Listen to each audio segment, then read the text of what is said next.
Guys, I'm so excited that we got to see them. I didn't think we would, and so going up towards Cheetah and Leadwood was a perfect idea. And Vildy spotted them from quite far. There's actually a tawny eagle that's busy following them, so it's a really cool relationship to see. The dogs are trotting, and the tawny eagle keeps flying from tree to tree, following them. They know that the dogs are often successful, and so hopefully they're going to get some food. Now, I do need to obviously call this in because it's going to be of interest to a lot of people, and we are going to cross onto another area, and I don't want someone to catch me with the dogs thinking that I haven't called them in, because it is a sighting of interest. Station just located the dogs, 5 wild dogs, mobile south on Cheetah Cut Line from Leadwood towards Gari Main. They're going to be crossing in probably the next few minutes. So that's the one radio channel that we've just done. Now we've got to do the other channel, which is the guys on the other side, because we're about to cross the boundary onto Chitwa. So it might get quite busy, but well, it's still going to be an epic morning. Hopefully they run down towards Chitwa Dam. Lots of impalas and waterbuck not too far from where we are now. They look like they're still on the hunt. They're trotting. Bellies are quite big, so maybe we'll get lucky and we'll see them going. This station, just an update. Wild dogs, mobile south, Cheetah Cut Line, about to hit Gari Main. 1 station on lock. Now, how cool is this? So where they're running, we just came from there now, and there was impalas and there was lots and lots of baby waterbuck. So I wonder if they're not going to hunt those. Hopefully they do. If they do hunt, and they must run down towards Chitwa Dam, because that'll just be absolutely perfect, because they'll end up then chasing things towards the water, and sometimes then they go in the water and there's this epic kind of struggle around the water for this animal, and then the crocodiles get involved, and it's all really quite epic and full of... Listen.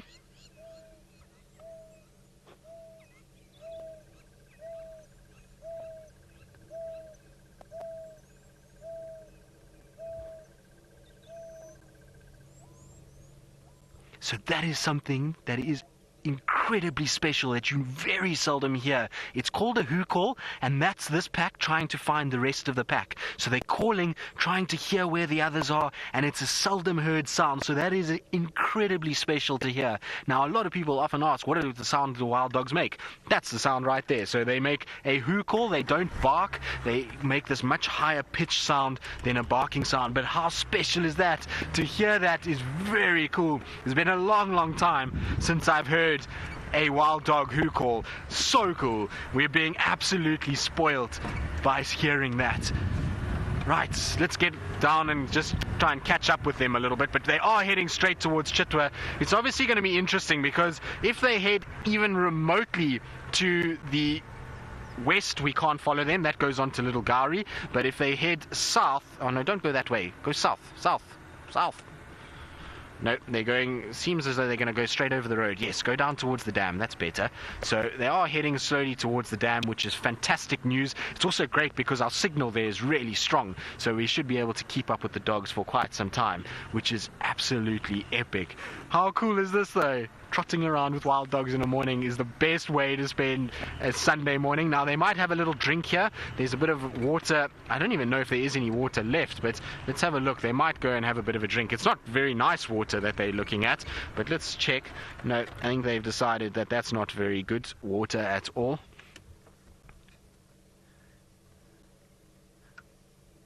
Rain Ranko, you say that call was amazing. You thought it was a bird. I know. How incredible was that? Very cool to see, and it's not something that you hear very often. Like I say, I can't even remember the last time. Nice. Now, peeing in the water. Lovely. So poor animal that comes next to drink this. Are you going to drink it as well? Yes, you are. That's just typical wild dog right there. Sometimes can be another story altogether. But the poor animal that comes and drinks next is not going to know what hit it. But how cool. I'm so excited. This is epic. Now, they are trotting onto Little Gari, so we're not going to be able to stay with them for much longer. I do need to let the other guys know, because obviously I can't follow them. If any station can copy me, these dogs are at JC Pan. They're now mobile southwest. Looks like they might cross into Little Gari. Still 1 station on lock. So just quickly had to just let the guys know, and just so that if they do want to come, that they can come and join us. But they seem as though they've got quite round bellies, so it's almost like they might have had a meal at some point, so maybe a small meal, nothing too major, but maybe something small, and now it's time to carry on. It could be why the tawny eagle found them in the first place, is that they were busy feeding, and that's why the tawny eagle is kind of following in behind, but it's not a massive amount of food that's inside there. Now back north we go. Are you going to go back to your pea puddle and go and drink? Yes. There we go. How cool is this? Are you going to lie down for us? And this is a common thing that you see wild dogs and hyenas do. I've seen it many times from both of them. I think it lay on a little terrapin. That's why it ended up getting back up again, because I saw something move in the actual water itself. Now, I don't know if there is a little terrapin in there, but there seems like something's moving. So I think a little terrapin gave it a nip when it sat on top of it, and that's why it up and ran again. But I think that's it. We're going to, unfortunately, you can see they're crossing. This is the boundary with little Gowrie right here. So we can park on the verge of this grass, but our view of the dogs is going to be gone in the next 2 minutes. So we'll just watch them as they trot off into the distance. What a pleasant surprise. And to hear them hoo calling, to see them as nicely as we have, is really quite special. So even though it's a short but sweet sighting, it is epic to see. And, well, why wouldn't you want to see wild dogs? They're such funny animals. They've got so many little idiosyncrasies about them and little kind of nuances that really are quite fun to watch. So I always enjoy spending time with the dogs. And there we go, off they trot into the distance. And that's the last we're going to see of those big ears as they go. There we go.